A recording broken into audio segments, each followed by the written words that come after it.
Viewers, India এমন একটা সিচুয়েশনে পড়েছে, এখন হয় ইন্ডিয়াকে আমেরিকাকে চুজ করতে হবে অথবা রাশিয়াকে চুজ করতে হবে। দুই পরাশক্তির যে কোনো একটাকে চুজ করতে হবে। দুই নৌকায় পা দিয়ে থাকা যাবে না, এমন একটা সিচুয়েশনে পড়েছে ইন্ডিয়া। এখন আগেও যাইতে পারছে না, পিছনেও যেতে পারছে না। কাহিনী হচ্ছে, আমেরিকা চাচ্ছে ইউক্রেন যুদ্ধ শেষ হোক। আমেরিকা চাচ্ছে রাশিয়া যেন চাপে পড়ে, অর্থনৈতিক চাপে পড়ে ইউক্রেন যুদ্ধ শেষ করতে চুক্তিতে আগ্রহী হয়, চুক্তি করতে রাজি হয়। এখন তাহলে ইন্ডিয়ার দোষটা কোথায় আছে? ইন্ডিয়া কম দামে রাশিয়া থেকে তেল কিনে এবং সেই তেলের টাকা দিয়ে রাশিয়া ইউক্রেন যুদ্ধ চালিয়ে নিচ্ছে। মানে বলা যায় যে ইন্ডিয়া তেল কেনার কারণে রাশিয়া অর্থনৈতিকভাবে শক্তি পাচ্ছে এবং যুদ্ধ চালানোর সক্ষমতা পাচ্ছে। আর আমেরিকা এই জন্যই ইন্ডিয়ার উপর চটেছে, যে আমেরিকা এতদিন ধরে চেষ্টা করছে ইউক্রেন যুদ্ধ শেষ করতে এবং ইউক্রেনকে তারা অস্ত্র দিয়ে সাপোর্ট দিয়েছে। যদিও ডোনাল্ড ট্রাম্প এসে ইউক্রেন যুদ্ধ শেষ করার জন্য উঠে পড়ে লেগেছে, সেখানে ইন্ডিয়া রাশিয়া থেকে তেল কেনার কারণে রাশিয়া আরও স্ট্রংলি যুদ্ধটা করতে পারছে। সেজন্যই ইন্ডিয়ার উপর রেগে গিয়ে ডোনাল্ড ট্রাম্প শুল্ক আরোপ করেছে। ফলশ্রুতিতে ইন্ডিয়া এখন কি করবে ইন্ডিয়া বুঝে উঠতে পারছে না। তবে ইন্ডিয়াও বেঁকে বসেছে। ইন্ডিয়া বলেছে আমরা আমেরিকা থেকে F-35 যুদ্ধবিমান কেনার কথা ছিল, আমরা সেটা কিনবো না। তার মানে ধরে নিয়ে যাচ্ছে যে ইন্ডিয়া খুব সহজে নত হবে না, ইন্ডিয়াও এখানে একটু স্ট্রং একটা অপোজ করবে। ইন্ডিয়া চাচ্ছে, ইন্ডিয়া আসলে একটা রিজনাল পাওয়ার, একটা আঞ্চলিক শক্তি, একটা বড় শক্তি, এটা আপনারা জানেন। পারমাণবিক শক্তি সম্পন্ন দেশ, অর্থনীতিও ইন্ডিয়ার অনেক ভাস্ট, অনেক বড়, এবং আকারেও ইন্ডিয়া অনেক বড় দেশ। তো ইন্ডিয়াও নিজেকে একটা ছোটোখাটো পরাশক্তি হিসেবে তৈরি করতে চাচ্ছে এবং সেইভাবে বিশ্ব রাজনীতিতে নিজেকে জানান দিতে চাচ্ছে। আর সেজন্যই আমেরিকা কিছু বললেই ইন্ডিয়া সেটা মেনে নেবে না।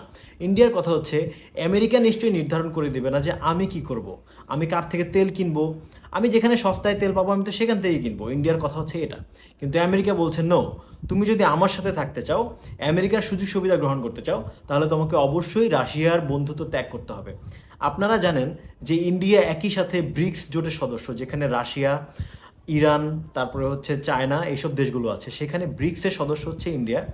আবার একই সাথে ইন্ডিয়া কিন্তু আমেরিকার যেই আপনার কোয়াড গ্রুপ আছে, QUAD, কোয়াড্রিল্যাটারাল যে গ্রুপটা আছে, মূলত চায়নাকে প্রতিহত করার জন্য কোয়াড তৈরি করা হয়েছে, ইন্ডিয়া সেখানেও আছে। তাহলে ব্যাপারটা হয়ে গেছে যে ইন্ডিয়া, যুক্তরাষ্ট্র এবং রাশিয়া দুই নৌকাও পা দিয়েছে।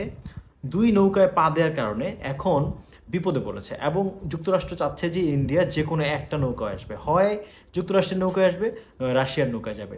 এটা নিয়ে ইন্ডিয়া পড়েছে মহাফাপড়ে। দ্বিতীয়ত, আপনারা জানেন যে ভারত এবং পাকিস্তান যুদ্ধ নিয়ে ডোনাল্ড ট্রাম্প দাবি করেছে যে উনি এই যুদ্ধ বন্ধ করেছে।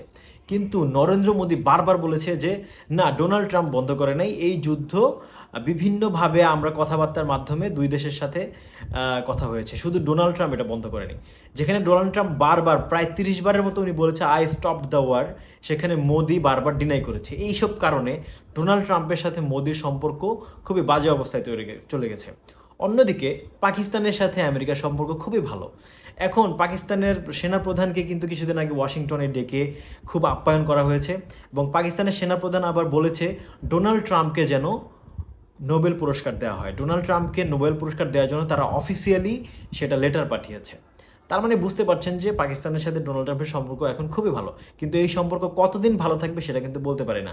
কারণ ইন্টারন্যাশনাল, আপনার আন্তর্জাতিক রাজনীতির যেই পলিসি একটু আগে বলেছি, যে এখানে কোনো চিরস্থায়ী বন্ধু বা চিরস্থায়ী শত্রু নাই। যে কোনো সময় স্বার্থের কারণে বা সরকার চেঞ্জ হওয়ার কারণে যে কোনো দেশের সাথে শত্রুতা হতে পারে, যে কোনো দেশের সাথে বন্ধুত্ব হতে পারে। তাহলে এগুলো খুবই অস্থায়ী। যদিও এখন ইন্ডিয়া খুবই চাপে আছে। আরেকটা ব্যাপার জানেন যে ইন্ডিয়ার প্রতিবেশী দেশগুলোর সাথে কিন্তু ইন্ডিয়ার খুব একটা ভালো সম্পর্ক নাই। চায়না পাকিস্তানের সাথে তো নাই, বাংলাদেশের সাথেও খুব একটা ভালো সম্পর্ক এখন নাই 5ই আগস্টের পর থেকে। নেপাল, ভুটান, মালদ্বীপ, এইসব দেশগুলোর সাথে খুব ভালো সম্পর্ক কিন্তু ইন্ডিয়ার নাই। মালদ্বীপের সাথে সম্পর্ক খুবই খারাপ ছিল, তবে বর্তমানে কিছু কিছু দিক দিয়ে মালদ্বীপের সাথে সম্পর্ক উন্নয়ন করা হচ্ছে।